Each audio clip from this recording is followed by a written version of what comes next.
Este podcast tem um oferecimento de Sistema Fé Comércio, representatividade, educação e qualidade de vida. E FIEPB deseja a todos um feliz novo tempo. Fomos eleitos inexoravelmente. A prioridade sempre foi e será ouvir a população. Procuramos ouvir as nossas bases. A Paraíba foi às ruas de forma espontânea, numa campanha muito bonita. Eu deixei marcas, abri um diálogo com a população. O maior desafio é sempre o desafio financeiro. Eu, como governador, nós elegemos 8 deputados federais. Como se sente o poeta no poder? Eu disse, sem poder, sem poeta. A cada ano, nós estamos recebendo mais turistas. Isso é bom. O ano era 1997, o dia 4 de junho. Nessa data foi promulgada uma lei que mudou para sempre a política nacional e a realidade nos estados. Quem concorrer à reeleição vai ter que sair do cargo ou não. Precisa-se desincompatibilizar, essa palavra tão grande e tão feia? A emenda da reeleição não fala do assunto. Para o ministro da Justiça, a Constituição resolve o problema. Esse é o apresentador Renato Machado, no Bom Dia Brasil, no dia seguinte à publicação da Emenda Constitucional número 16, do dia 4 de junho de 1997, também conhecida como PEC da Reeleição. O texto é curto, mas direto ao ponto que interessa, principalmente ao presidente Fernando Henrique Cardoso. O Gustavo Demétrio, repórter do Jornal da Paraíba, explica. Abre aspas.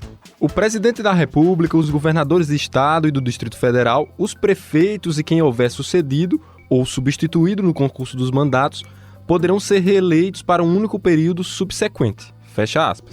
Esse pedaço de lei mudou todo o cenário político nacional e regional, principalmente por um pequeno detalhe no fim da emenda. Abre aspas. Essa emenda constitucional entra em vigor na data de sua publicação. Fecha aspas.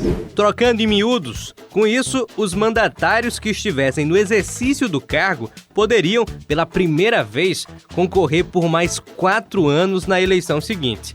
Isso beneficiava diretamente o presidente FHC, mas também abria caminho para mais um mandato do governador aqui na Paraíba. O Zé chegou e foi cuidando do sertão, aí pra ver o canal da redenção. Não tem conversa com o Zé, tem solução, por todo lado tem seu braço e sua mão. Eu sou Guilherme Bezerra e esse é o podcast Governadores, a história do Executivo na Paraíba. Uma produção original da CBN Paraíba com o Jornal da Paraíba. No episódio de hoje, mais 4 anos para José Maranhão. Zé Maranhão.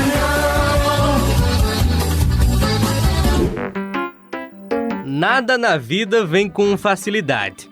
E se tem alguém que pode comprovar isso, é o governador José Tagino Maranhão. Este programa nós apresentamos ao povo. E o povo votou pela aprovação a esse programa. Nós vamos continuar no mesmo rumo. Nós vamos continuar perseguindo as mesmas metas. Vivendo um bom momento de governo, colhendo a popularidade de obras e atos de gestão, Maranhão tinha boas chances de ser reeleito naquele ano, como acabou sendo. Mas a história desse processo eleitoral envolve a divisão do maior partido do estado e um dos episódios mais emblemáticos da política paraibana. Tudo começa no embate entre duas forças gigantes dentro do PMDB, o governador Maranhão e o senador, ex-governador, Ronaldo Cunha Lima. Humberto Lucena tinha enfrentado problemas de saúde, já não comandava mais o partido, não era nem informado sobre os incidentes internos, e aí Maranhão foi, por assim dizer, se assenhoreando do comando partidário. Esse é o jornalista e colunista político Nonato Guedes, que viveu de perto todo esse momento da história paraibana. Os Cunha Lima, mesmo assim, decidiram bater chapa com o Maranhão em convenções pela indicação do presidente do diretório, a renovação do diretório regional. E Maranhão indicou Haroldo Lucena, que era irmão de Humberto, para presidente, e utilizou o rolo compressor e derrotou o próprio Ronaldo, que era candidato a presidente do diretório regional. A partir daí, uma guerra fria se seguia. E tudo culminou para a noite do dia 21 de março de 1998. Abre aspas. O aniversário de Ronaldo Cunha Lima e a correspondente homenagem por seus amigos mais chegados para o Clube Campestre, em Campina Grande, viriam perturbar a aparente paz e o decantado consagramento entre ronaldistas e maranhistas. Fecha aspas. O Gustavo está lendo um trecho da biografia de Ronaldo Cunha Lima, escrita pelo historiador José Otávio Arruda Melo. Abre aspas. Com efeito, apesar do contraditório das versões, amigos e assessores mais ligados a Maranhão viajaram em grande número a Campina Grande. Não só para participar da festa, mas também para reforçar a recém-lançada candidatura governamental de Zé Maranhão, que carecia de uma demonstração de força. Fecha aspas. A possibilidade de ser reconduzido ao cargo de governador da Paraíba por mais 4 anos fez com que Maranhão frustrasse as expectativas do grupo dos Cunha Lima, que queriam voltar ao comando do estado, seja com o retorno de Ronaldo Cunha Lima ou com a ascensão do prefeito de Campina Grande, Cássio Cunha Lima. Sucedeu-se então que no aniversário de Ronaldo, Maranhão, num gesto de tentativa de pacificação, foi para o aniversário de Ronaldo no Campestre e deu de presente a Ronaldo ordem de serviço com autorização de obras do governo do estado lá em Campina Grande.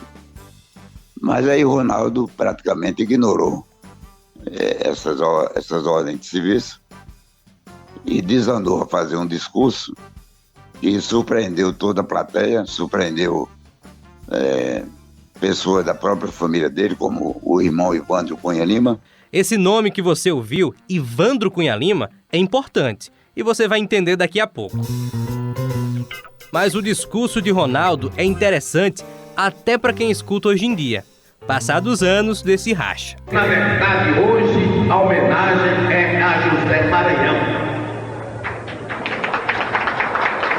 O governo parou essa festa. E eu sou um homem sincero. Eu não mereci essa festa. Se ela foi preparada para você politicamente, você errou. Visivelmente irritado, Ronaldo foi subindo o tom a cada nova frase de um discurso que deveria ser apenas um agradecimento às homenagens. Ele acusava o tempo inteiro os assessores de Maranhão de roubar a festa para ele e usar aquilo como palanque político. Quem estava presente viu de forma nítida, ainda no começo do discurso, quando Maranhão percebe o grau das ofensas e começa a ficar bastante incomodado, bem ao lado de Ronaldo no palco de honra. Maranhão, diga a seus assessores que não é assim que eles vão me ajudar a se eleger governador. Diga aos seus bajuladores que não é assim que você vai ser candidato no PMDB.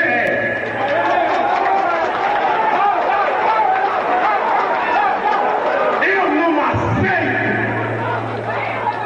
Eu não aceito. Esse discurso teve direito a tudo, inclusive um ultimato. Ou nós nos vacinamos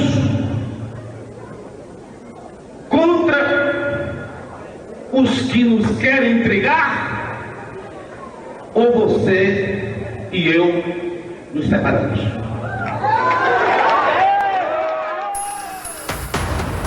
O ápice da noite foi quando Ronaldo disse isso para o governador Maranhão, acanhado no canto. O que eu não aceito, Maranhão? O que eu não aceito são 2 governos. Ou você assume a posição de governador ou desista, porque eu assumirei. E naquele momento estava selado o rompimento dos principais líderes do PMDB na Paraíba. Abre aspas.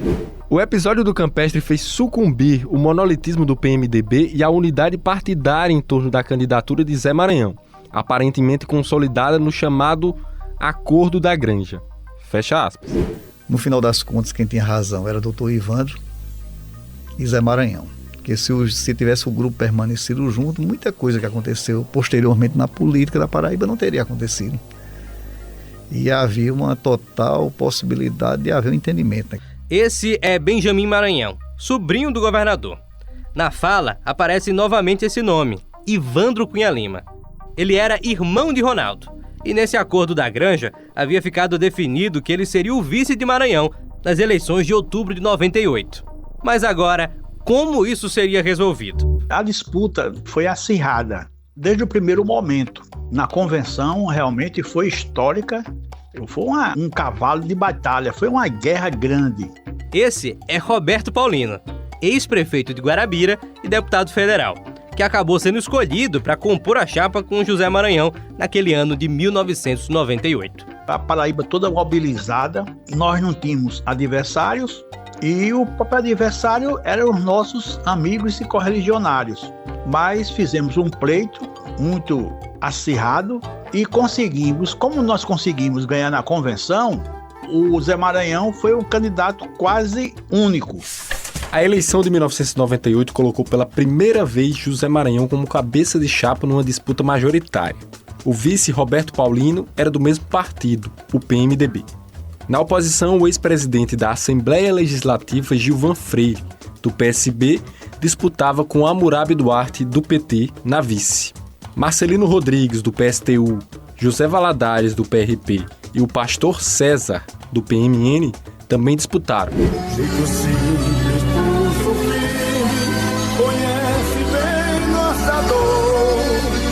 A Paraíba, nossa esperança voltou. Quando as urnas se fecharam, a eleição se resolveu em primeiro turno. A chapa de José Maranhão, com a maior coligação partidária, venceu as eleições com mais de 80% dos votos. Uma vitória estrondosa. Para senador, foi reeleito Ney Suassuna, também do PMDB. Essa era a primeira vez dele como titular na chapa, mas tinha assumido o mandato no Senado desde que Antônio Mariz renunciou para se tornar governador. Desde então, nenhum candidato a governador ganhou com margem tão alta. Também nunca mais um senador paraibano foi reeleito. Em frente ao Palácio da Redenção, o governador passou as tropas da Polícia Militar em revista. No Palácio, a solenidade foi ainda mais rápida do que a sessão na Assembleia. A chefe do cerimonial leu o termo de recondução do governador ao cargo. Depois, José Maranhão e o secretário-chefe do Gabinete Civil, Solon Benevides, assinaram o termo. Trazida por cadetes da Polícia Militar do Estado, a faixa governamental foi imposta ao governador pelo presidente da Assembleia, Inaldo Leitão. Sobre possíveis mudanças no secretariado, José Maranhão não quis falar, mas disse que a lista dos auxiliares deve ser anunciada em 10 dias. Eu posso dizer a vocês que não haverá grandes mudanças, já que estamos num governo de continuidade e o nosso secretariado se desempenhou muito bem. E assim estava posto o novo governo de José Maranhão. E o slogan era austeridade e desenvolvimento. A Paraíba amanhece hoje carregada de mais história, como se já não tivesse tanta história para contar. Hoje, porém, vive a experiência inédita de renovar o compromisso dos seus governantes com o povo, outorgando-lhe poderes indispensáveis à consolidação de obras que, por sua própria índole e dimensão, jamais se viabilizariam num único período administrativo. O governador prometeu continuar se esforçando pelo bem do Estado e pela geração de empregos e renovou os compromissos com o povo. Renovo os meus compromissos com a mesma fé da primeira hora, renovação de fé que leva ao timbre de honra dos princípios do meu partido, o PMDB, agora com a chancela da Aliança Paraíba Unida. Maranhão tem uma frase sobre a privatização da Saelpa, que diz muito do que foram as prioridades do seu governo, né? A fala é do historiador Flávio Lúcio. Ele faz referência a uma tendência desse momento dos anos 90, impulsionada principalmente pelo governo Fernando Henrique Cardoso.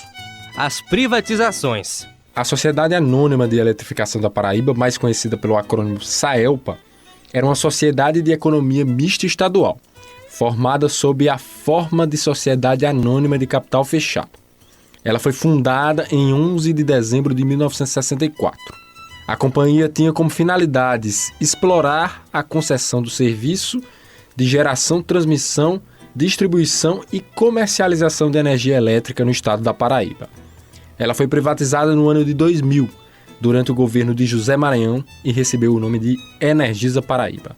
Maranhão tem uma visão geral sobre a necessidade de disponibilizar água para o estado inteiro, principalmente no sertão, onde o colapso d'água, algumas cidades como Patos, por exemplo, praticamente entraram em colapso da água. Então, Maranhão usou essa frase que foi antes ia transformar os recursos da privatização da Saelpa, não ia virar pó, ia virar água.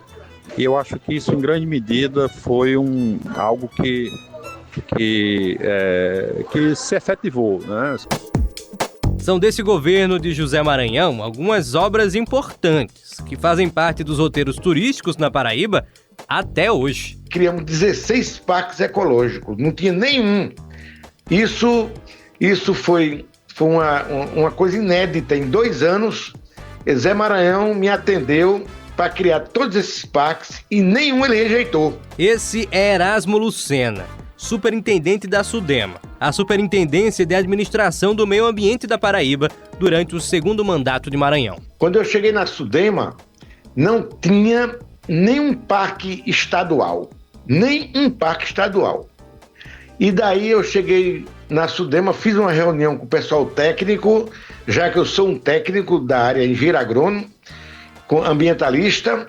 Aí eu disse, vamos fazer vários parques, aqueles que for necessário. Teve que desapropriar aquela área da Pedra da Boca para criar o Parque Estadual da Pedra da Boca.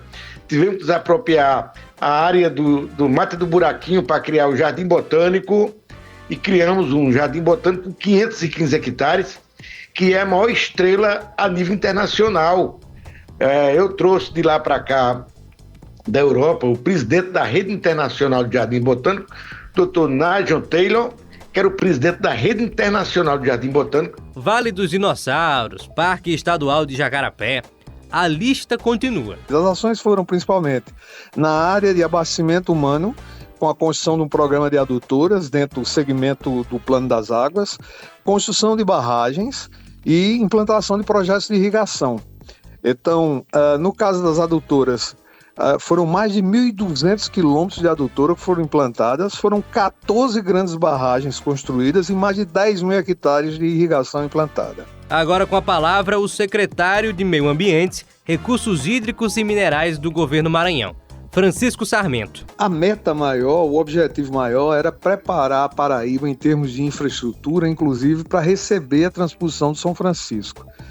Então a ideia era o programa que nós elaboramos, chamado Plano das Águas, tinha como meta principal captar a água nos locais em que havia segurança hídrica.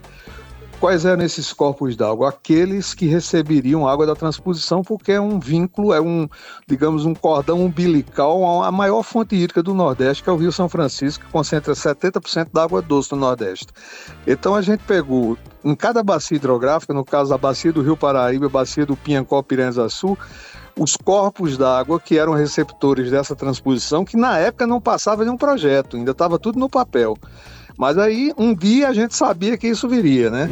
Os secretários e as pessoas que com eles conviviam sabiam que meia-noite ele podia telefonar para fazer uma cobrança, para lembrar de um trabalho. E ele colocava as mãos na obra.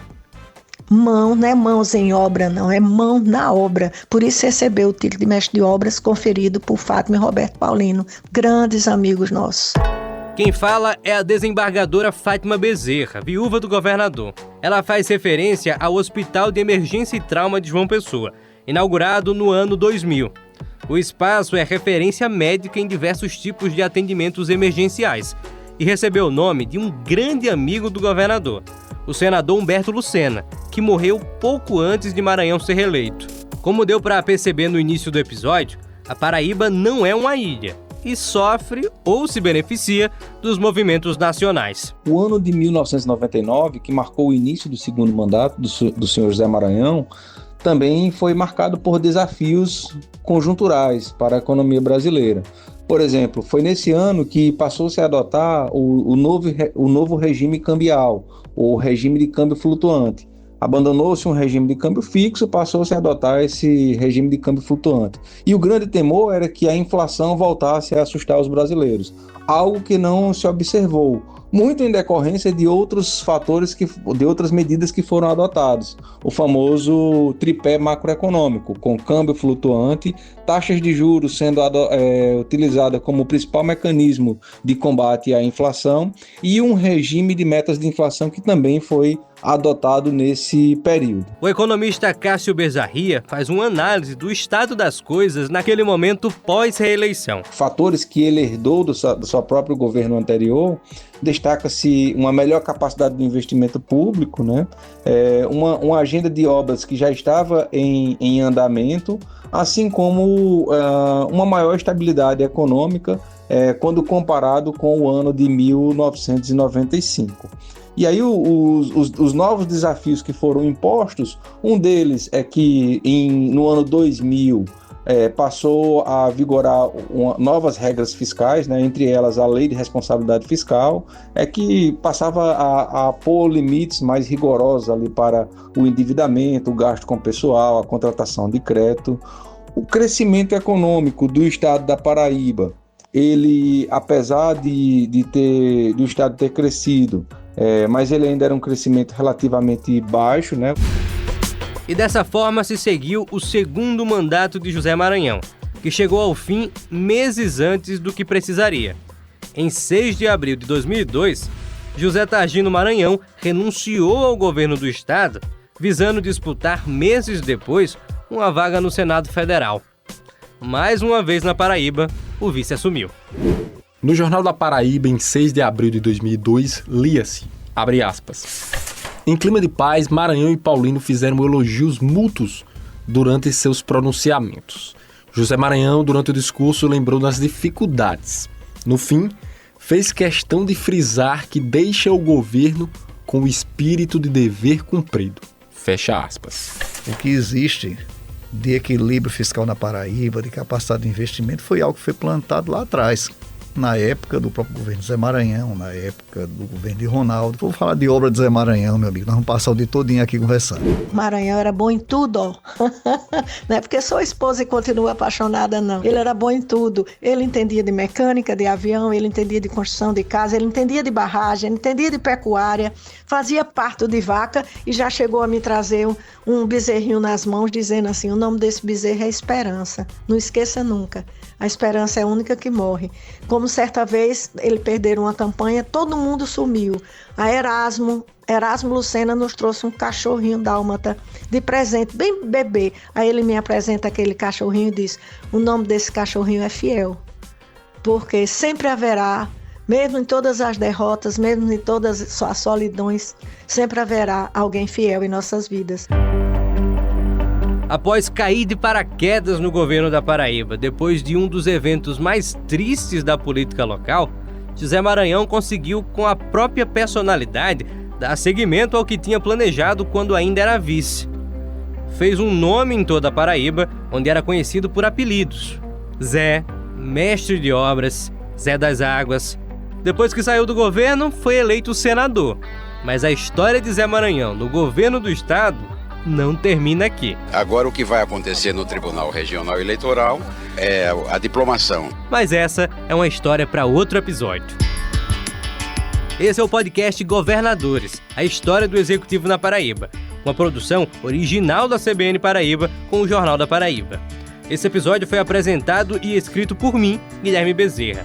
A produção foi minha e de Gustavo Demétrio, que também fez as reportagens do episódio. A edição de áudio é de André Bezerra e a supervisão é de Laerte Cerqueira. Para a composição desse episódio, contamos com a ajuda do SEDOC da Rede Paraíba de Comunicação, com pesquisa de Vanessa Alves, Cibele Vanderlei e Giovana Ferreira. Foram usados áudios da TV Cabo Branco e do Jornal da Paraíba. Também usamos áudios do arquivo pessoal de Joaquim Schuller, que está disponível no YouTube. Também contamos com a ajuda de Lauriston Pinheiro, que colaborou no contexto histórico e na organização desse episódio. No próximo episódio, o candidato improvável assume o comando do Estado. Eu deixei marcas, abri um diálogo com a população. O governo de Roberto Paulino. Este podcast tem um oferecimento de Sistema Fé Comércio, representatividade, educação e qualidade de vida. E FIEPB deseja a todos um feliz novo tempo.